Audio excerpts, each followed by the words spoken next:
Hey guys, fans of the show have been asking this question. What happened to Jose? Where has he been? So he's come out of witness protection and we got him back for this very special exclusive engagement, and we're gonna be sitting around and we're gonna talk about relatability. Let me try this again. I want you guys to listen to me. Yeah. I design sandwiches. My name is Jose Caballer and I talk about the design of business. I talk about a lot of stuff. My name is Chris Doe and I talk about the business of design. At the center of this operating system, it's about understanding. Jose, can we just tell them what the show title is? I hate you, dude. You are watching The Process. Jose's got a lot of thoughts on relatability, and it was all prompted via an email or a message from Nassif, No, it was a comment on right? YouTube. Oh, comment on YouTube? My personal YouTube. Right. It was a comment from Nassif Salam, and he basically said, "Hey Jose, how are you, man? I'm a little bummed that I haven't seen you in the recent videos, in the recent Futur videos, so much so that I haven't followed as much as when you were there. I may be wrong, and I think other viewers are missing your presence too. What you've experienced and your journey is how things really happen, trial and error and learning. Chris's situation is 1 in a million, so it's harder to relate, is what he's intoning. The show has so much more value with the two of you, and it's a little tough to watch without you." Chris and I texted back and forth, and I gave Chris some points. He said, "Yeah, you're great. You know, you are missed." And I said to Chris, "It's not about me, it's about you." And I told him that I think you can be relatable too, regardless of success or regardless of anything. And then that prompted the conversation about what makes people relatable. Right. You had mentioned something that sounded like a little hippie to me, a little woo-woo. You said, be in touch with the little you, the little Chris. And that kind of got my eyebrow to go up a little bit. What the heck are you talking about? What is the little me? We did an exercise with a friend who is an amazing, she's a designer, but for all practical purposes, she's a healer, she's an Aquarius, so she's very connected. And she did the exercise to where we should express to each other what frustrates us about each other, this is you and me, as a child, the little Jose or the little Chris. You laughed at it and you were like kind of uncomfortable by it. I took it on and I did a little bit of it, to the best of my ability. You did a little bit, but it was in both of our cases, we kind of forced it a little bit. But the thought is that that inherently our children, the inner child, is sometimes the one reacting to events and to circumstances in our day-to-day lives. That who we are really is an adaptation that we kind of did as children. I'll give you an example. So I did a workshop when I was in India, an amazing workshop with an amazing teacher, who I should probably give props to, on love and aloneness. And in a relationship, whether it be a friendship, a business partnership, or a lover or a spouse, there is a type of attachment, how you relate to the other person. There is dependent attachment and anti-dependent attachment is what he taught us. But what we had to do was an exercise where we either went back to our childhood or we went back to a past relationship. And we modeled out how we asked the other person, whoever we're modeling. So the other people in the class modeled their past lovers. I actually modeled our relationship. And it was a wonderful woman in her 70s, also a Capricorn it turned out, who reacted just like you when I asked for what I asked and how I asked for it. So after that, one of the things that the teacher did, and there's more to it, we were tied to each other with a rope to do the exercise. But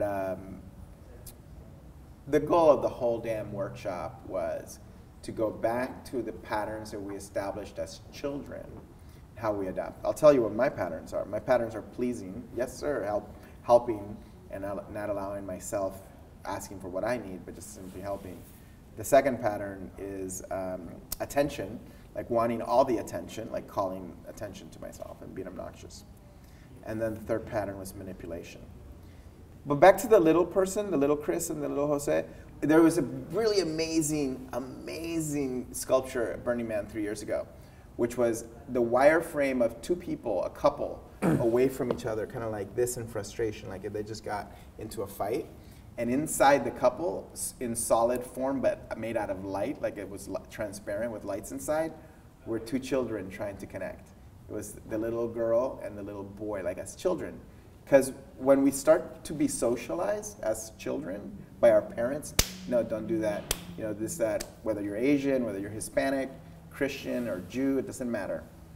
At that point, you know, we start getting a division between who we really are and who we're meant and who we become, because we're being programmed by our parents, by our culture, by our religion, by our society.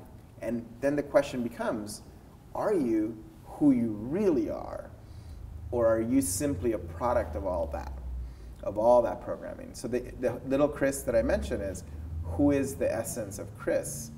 And if that's allowed to shine through, there's a lot more relatability. The ability to be spontaneous, the ability to have joy, the ability to you know, be funny without being, you know, sardonic, which is your brand positioning.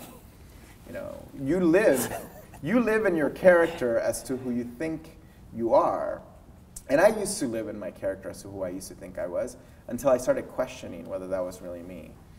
I think we all think we are who we are, and that we're not a byproduct of social upbringing, social conditioning.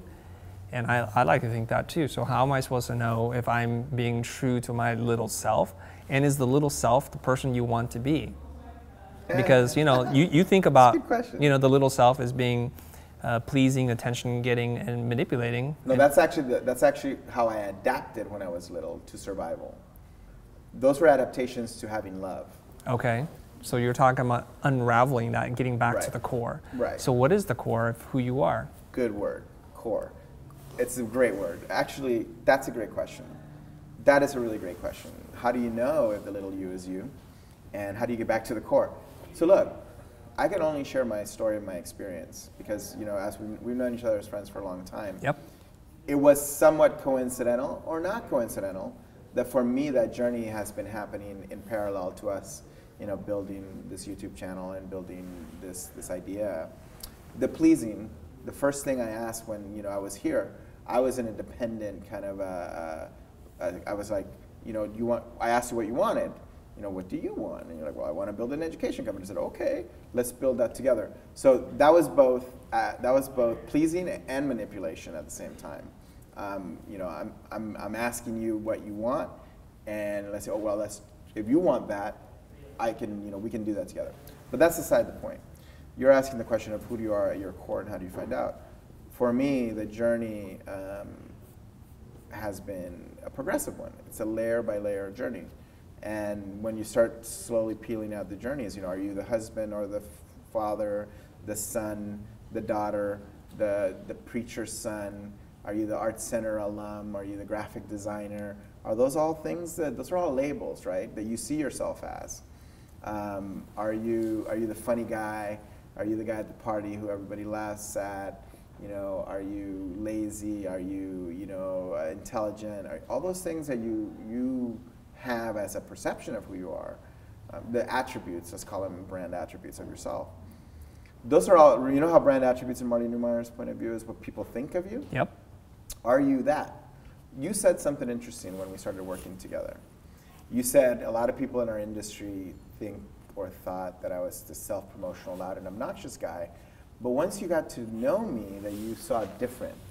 Is that right? Yeah. Right. So did you see the gap between who people thought I was and who I was? Yeah, let me respond to that. Most people who bump into you at an event, at a social gathering, or see you online, and it's even words you describe yourself as, I'm a loud, obnoxious Puerto Rican guy who's always self-promoting, you know? It's like, that's how people perceive you. But if you get beyond all that stuff, and I think we put up a facade, we put up a wall, because maybe we don't really want to let people know who we really are inside. And so there's that defense of that inner child, if you will. And once I got to know who you are, and you get through those layers, and it's a lot of layers to get through, inside is this vulnerable, caring, generous, giving person who is willing to give somebody the shirt off their back. But you got to get through a lot of stuff to get to that person. And so my encouragement to you was to invert that relationship, to put that person outside, to be wholly true to who you are, to accept it, and to not worry about what other people think of you or any of that kind of thing. You said some things I wrote down. What people think of you, you know, that's my brand. And Yeah. my family knows this, and my wife has a good chuckle about this because I have a very, very large extended family. And I am who I think they want me to be, and I watch it almost as a social experiment.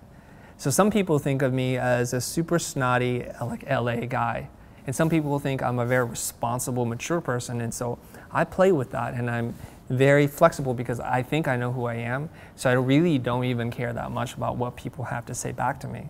I just like to see people and how they react.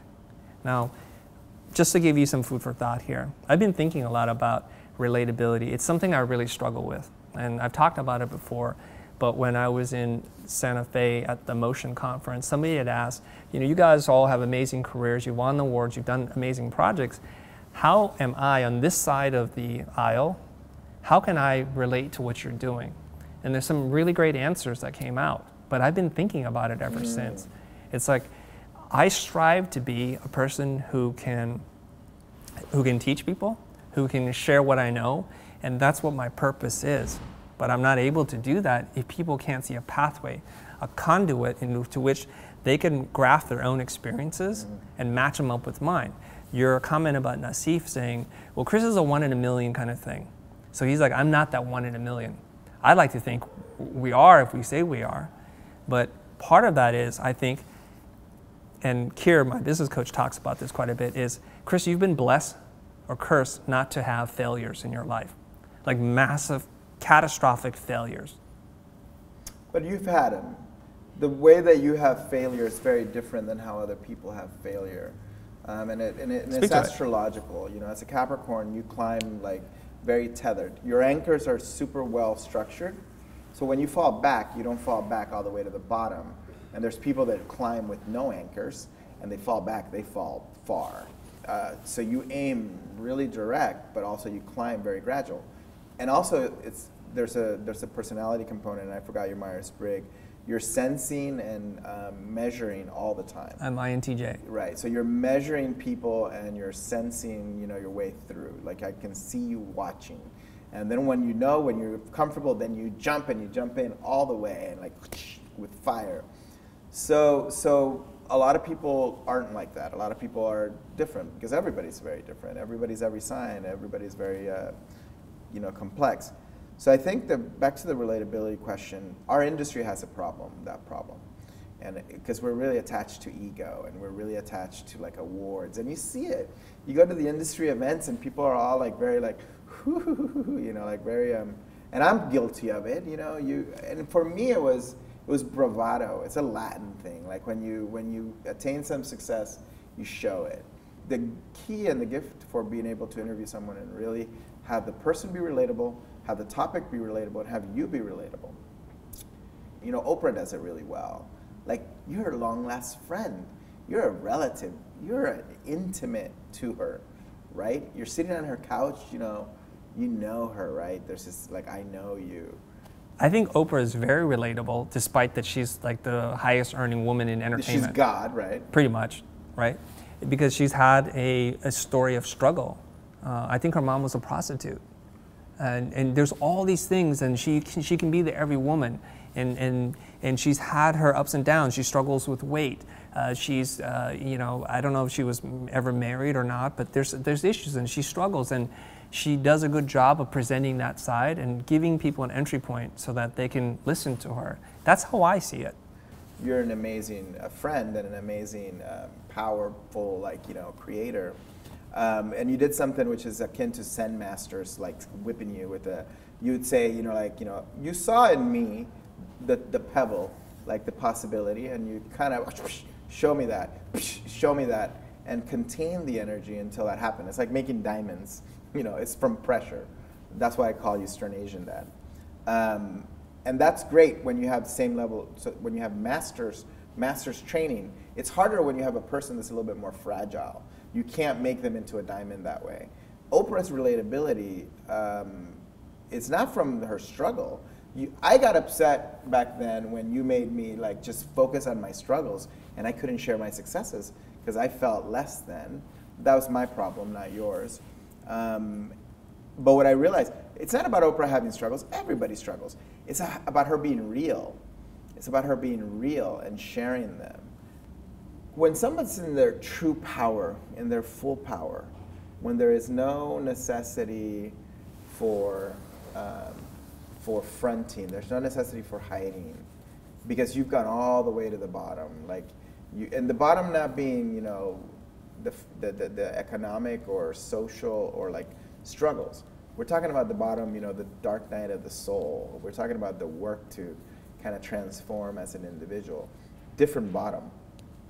If you've been there, which a lot of people, because of strife, because of, you know, circumstances, get an opportunity to go there.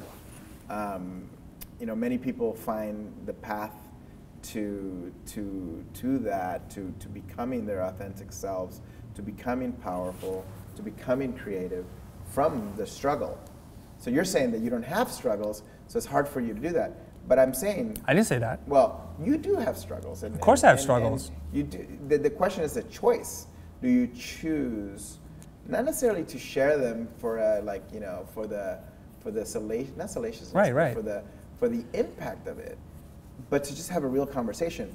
And I'm doing an experiment right now in all my relationships, business and love and otherwise, the attempt is living in complete truth at every moment.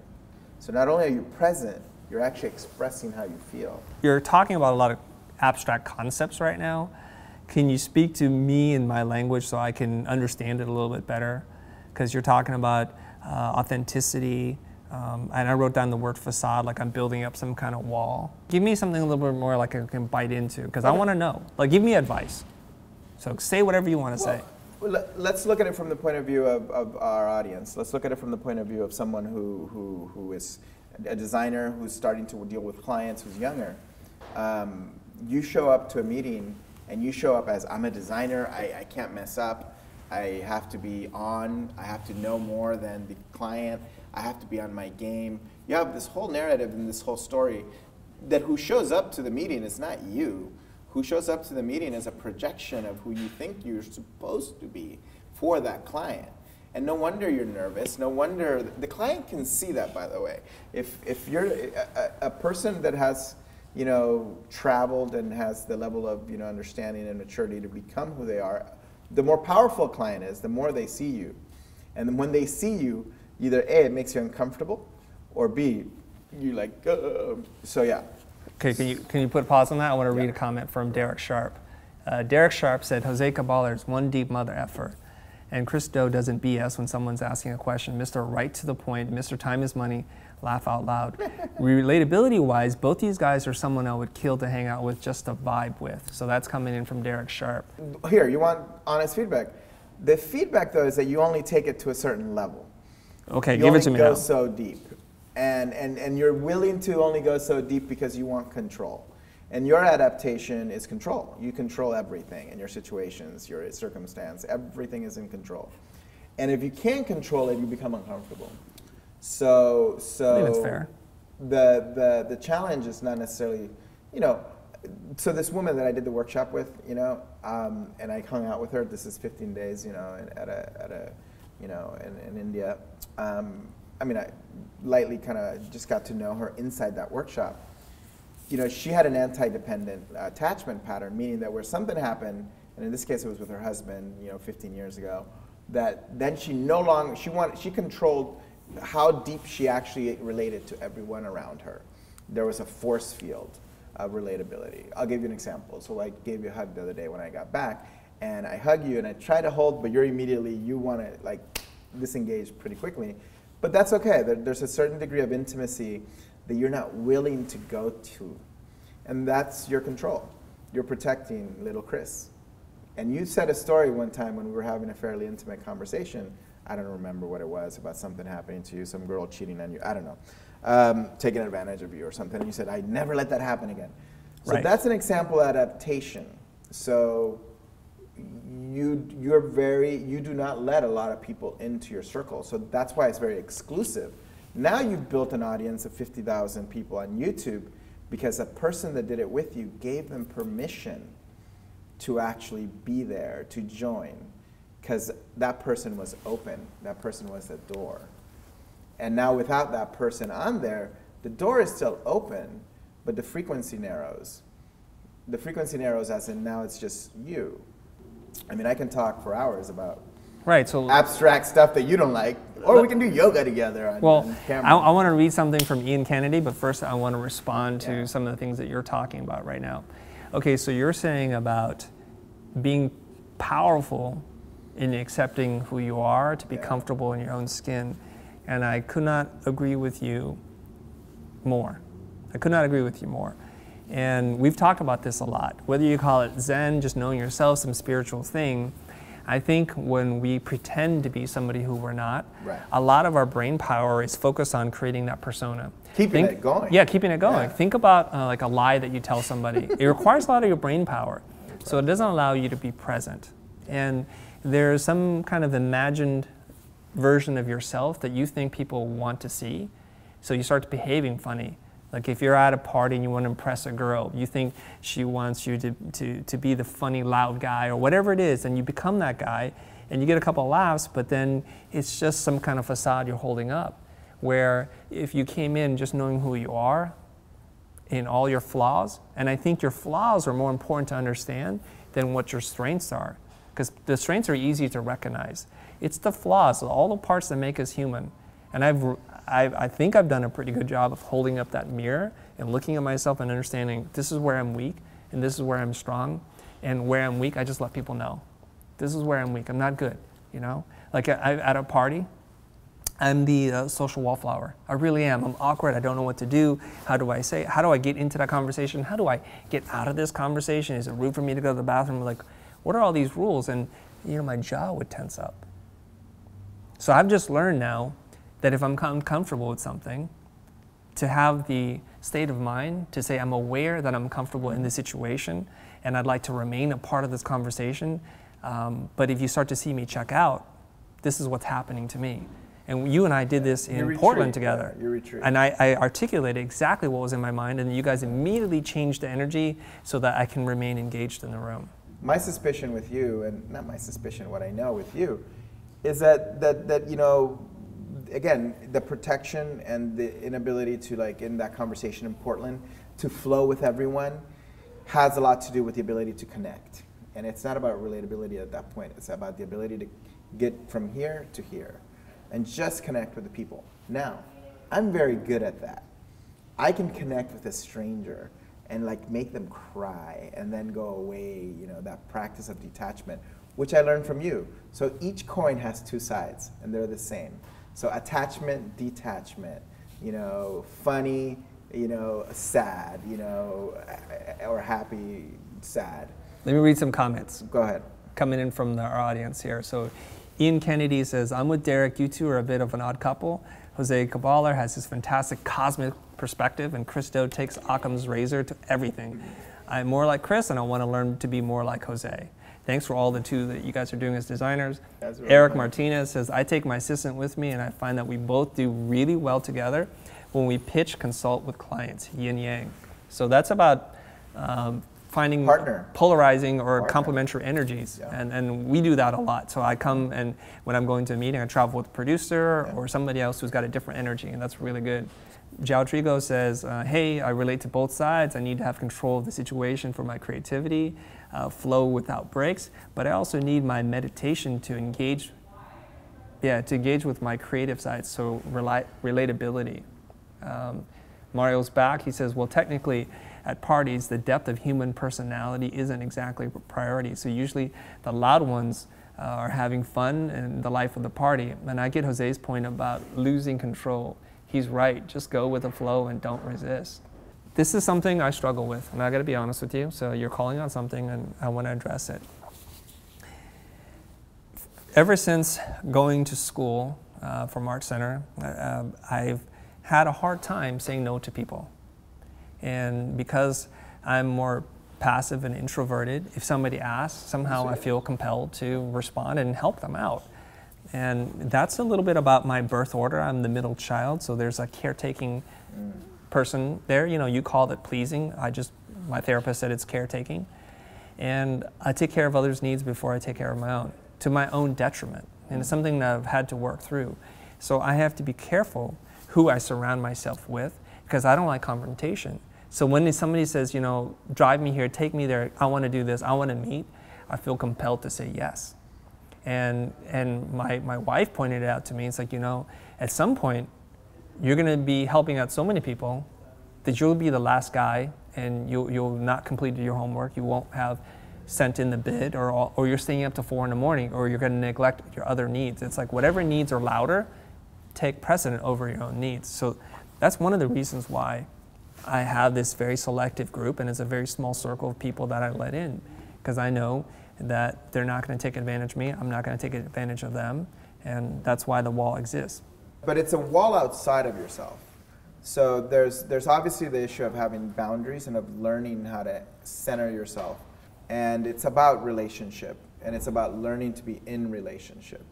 And one of the things that I really figured out is that, you know, ultimately I was all about, well, the team dynamics and how to make it all into a party, make everybody get along and be pleasurable.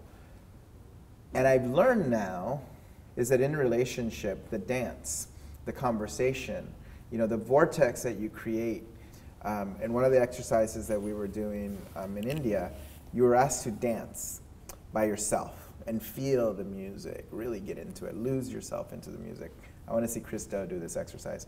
I want to see yeses. Who wants to see Christo lose himself dancing on camera?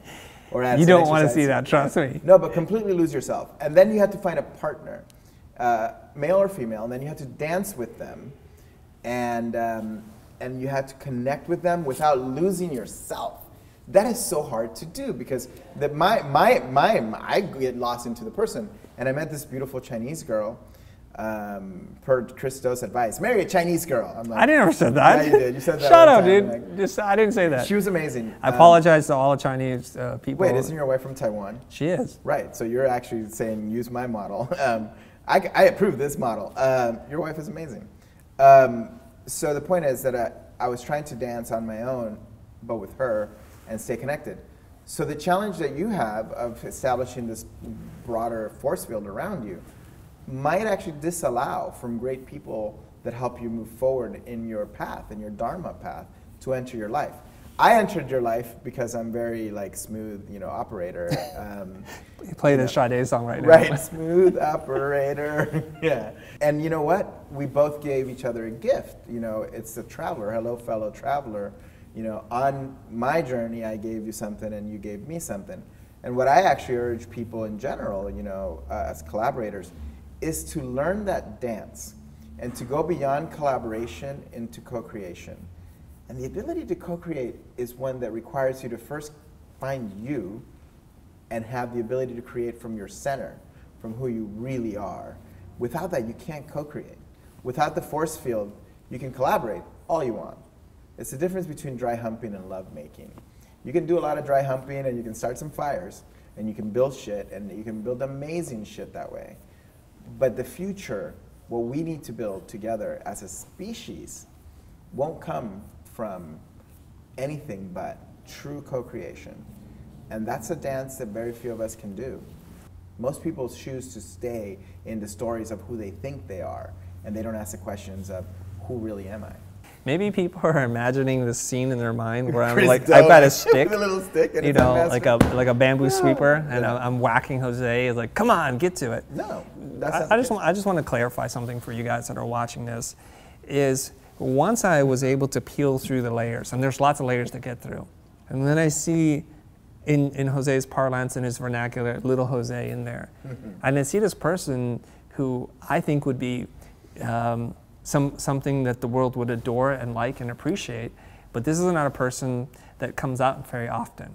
Right. And what I was encouraging you, not slapping you, to say is, You will be more loved. Yeah. You have legions of fans if you just let this person out. And I don't want to speak in an abstract sense. So if I start to say something uncomfortable for you, Oh, no, you give me the signal and I'll stop. And I'll stop. Okay, so I'm about to say it. Yeah, go ahead. Say it. Okay, I think the external Jose and the internal Jose are at odds with each other in terms of how he wants to be perceived. He wants to be perceived as a man who's like Teflon, who's like super smooth and everything's going great.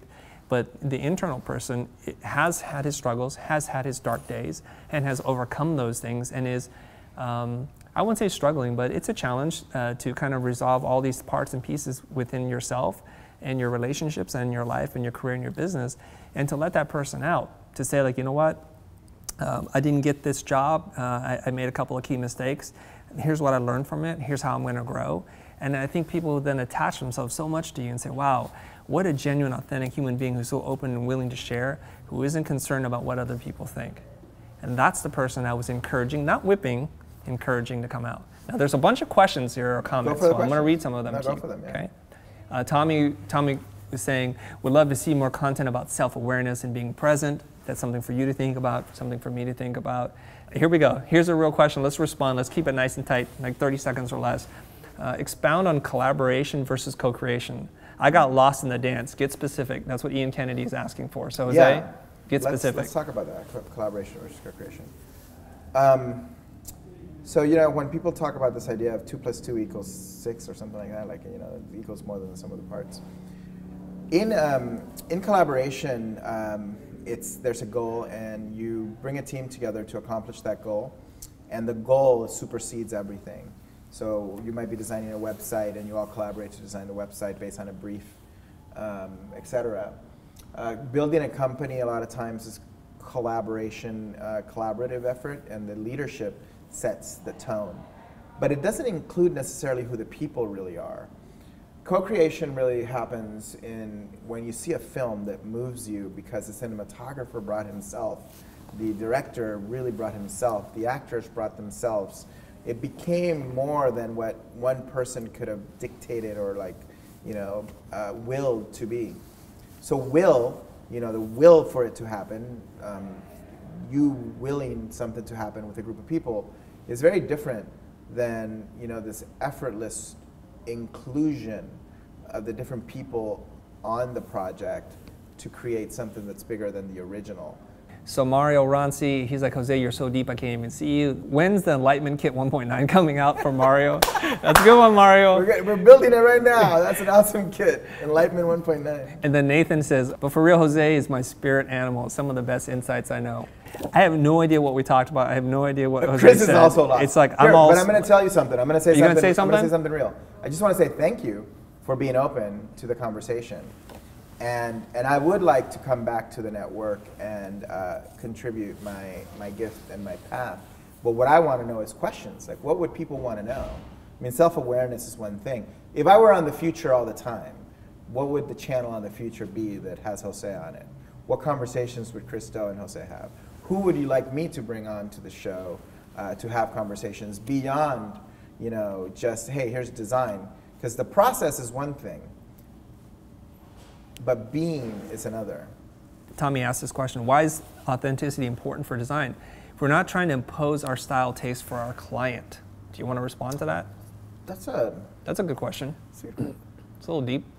So the question is, why is authenticity important to design if we're not trying to impose our style or taste? So this goes to something that I've been trying to talk to a bit. That's really difficult in the transition between the 20th century and the 21st century, which is the designer as consultant versus the designer as auteur. You're a good example of that. So, a lot of the work that happens here at Blind varies in its style by the directors, the creative directors you have, and by the client. The question of authenticity as it pertains to your client work, look, once you get to that point and you work on yourself sufficiently that you can show up in your full power and dance with the client when they know you're in your full power, it doesn't become a question of whether you can use your own style or not. At that point, you can do whatever you want. At that point, you become a co-creator with that client. And you see that happen all the time when people ascend to a level to where the client just goes, I'm at your mercy. And that's what you guys all dream of having. But there's only one road to get to that. There's only one route to get to that point to where you have a completely tantric relationship, that's the topic right there, with your client. And that comes from connection and from authentic connection. And you have to search for it, and you have to ask the question. I will challenge you to dance with your audience when you're creating content, to really dance with them. What does that mean? Dance with your audience comes to the connection to the other side, where you know who you're talking to and you can connect with them. Because you've met a lot of these people out there live. And you might have to go to a workshop of Burning Man on transferring energy from one space to the other. Because look, energy is infinite, and we live in an infinite energy field. And your ability to connect vertically to the source and transmit that energy across the screen and get other people to feel that is possible. Now, that's a very advanced subject, and I'm being funny in a way, but that's what I challenge you to do, to be able to actually transpose Chris Do across the screen. And that's I think possible. You know, one thing that really lifts my spirits up when somebody sends me a message or comments on our video and says something to the effect, the videos have helped me so much. You've helped me grow in ways that you'll never know. And what can I do to return that to you? That's how I know I'm connecting. So let me know if I'm not connecting to you. Let me know how I can connect to you better. Connected. No, hold on. Yeah. How can I connect to you better? What is it that you want? Because I'm here because I want to help. And I've said this in talks before that, you know what, money is nice. I've made more than my fair share of it. I'm thinking about something else. Maybe I'm having my own midlife crisis. I don't think it's a crisis. It's more like, what else can I do? I want to serve a higher purpose. But notice that you're drawing your energy. You're drawing your energy from the connection and from the praise and adoration you're getting. So the question is, can you actually source your energy internally without that? It's not about the adoration. Well, it's about that you're feeling like you're doing something good. And you earlier said that, you know, one of your personality things was, you know, that your wife warned you against was pleasing everyone. You've always been very giving and that. Now you're having an opportunity to give in mass to so many people. So what is happening though, and you're saying is that energy is kind of coming out from that, and the midlife, you know, kind of search that you're speaking of is the connection. Just higher purpose. To self. You have the higher purpose, little Chris. Now it's going inward. It's going inwards. My journey towards inward began with meditation. And once you kind of redefine what meditation means to your life, and it becomes a pattern, really things begin to shift. So Mario's back. I wonder if you can translate these abstract concepts into a way we can understand as normal, non-enlightened people. I think he's being totally serious. I'm not sarcastic about that. Oh, I get it. Or would you say enlightenment can only come from self and not from another person? That's a pretty deep question too, and talking about That's a whole topic on its own. Right, so Mario, I like dancing. I want to see maybe a series of these exercises. Are you going to do some dancing exercises? No, but he's right. It would be interesting to do some of the exercises to inner connection, to do them with Chris. How about that? I teach the exercises and Chris is the student. Hey, I love this comment from Aaron Pearson. Yeah, he says, I think Chris is fine the way he is. The world needs both of you the way you are. And I was thinking the same thing. Honestly, I really was. It's like the world would be really boring if we all tried to be just like each other. I think you're powerful in your spiritual, deep, connected self, and I'm powerful in my logical, robotic way. And I don't want to be you. I don't want me to be you and you to be me. Right. And I think there's something nice. Now, what we can do is we can borrow parts from each other to round out the rough edges. But thanks for saying that, Aaron Pearson. Ian Kennedy. Chris Do, you're doing great. You are infinitely relatable to me. Thanks, Ian. And to those that don't relate to the same pragmatism and unrelenting focus, surely you are at least communicating clearly. Thank you very much. I like that. Derek Sharp, more stories of the lean years via video or blog. That's pretty good. For someone like me, I see where both of you guys are at this point of your career, and I push daily to reach that, but right now, it's just me in my blank trailer in the middle of BFE, Indiana, running a little sleep to make the best out of this little thing I've got going on. Do you know who Derek Sharp is? Yeah, that's so awesome. This guy is the grinder. Yeah. I don't care when I post something. It could be 4 in the morning, and he's East Coast time, I think. He is up. No matter when I post something, he's commenting, so Look, the one thing that you can't teach, and this is a very Gary Vaynerchuk thing, is just work like hell. You can overcome lots if you work like hell. But I'll disagree there in that you have to integrate. Integration is super critical. So this is the differences between Jose and Chris. But like, what do you do if you gain the world and lose your soul? That's just like, doesn't make any sense. So, yeah. How do you lose your soul by working? There's a way to integrate both. Okay. I want to thank you guys, first of all, for tuning in, for commenting and participating. And of course, none other than Mr. Jose Caballer himself, returning onto the show. Thanks for tuning in. See you guys on YouTube or on our podcast or on social somewhere. See you guys later.